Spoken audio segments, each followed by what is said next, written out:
Bus இதை 2 மாடி கட்டட பஸ். பங்கு பங்கு பங்கு பங்கு பங்கு இங்க பாரு மொட்டை மாடி. பஸ்ல போகணும் ப்ரோ. 2வது மாடியில உட்காந்து ஜாலியா. எல்லாம் கவர்மெண்ட் பஸ்ஸா? எல்லாமே கவர்மெண்ட் பஸ், எல்லாமே பென்ஸ் ப்ரோ. ஆனா இப்பவுமே தமிழ்நாடு பஸ் நிறைய புதுசா விட்டுருக்காங்க. அதுல ரிச் லுக்கா இருக்குது. பட் ஆனா நான் வந்து ஸ்கூலுக்கு போயிட்டு இருந்த காலகட்டத்திலாம் பாத்தீங்கன்னா காலகட்டம்ல உள்ள போகும். அந்த மாதிரிலாம் இருந்துச்சு. இப்போ கொஞ்சம் சேஞ்சஸ் வந்திருக்குது, நிறைய சேஞ்சஸ் வந்திருக்குது. பட் ஆனா இந்த அளவுக்கு சேஞ்சஸ் வருமா அப்படிங்கிறது தெரியல. வரலாம், மேபி வரலாம். ஆஹா.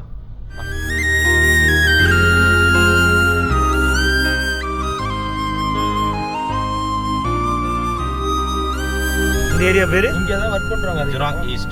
ஜுராக் ஈஸ்ட். ஜுராசிக் பார்க் மாதிரி ஜுராக் ஈஸ்ட். ஜுராங். அப்படி சொல்லுங்க. ஜுராங் ஈஸ்ட்ல இருக்கோம் நம்ம இப்ப. கரெக்ட். இது என்னது? பார்க்கிங் பேமெண்ட் தானே எடுத்துருப்பாங்க. ஆமா. ஆக்சுவலாக போயிட்டு இருக்கிறோம் லிட்டில் இந்தியாவுடைய ஒரு பக்கம் ஜுராங் ஈஸ்ட்டு. ஜுராங் ஈஸ்டில் எல்லாம் சாப்பிட்டுட்டு இருக்காங்க.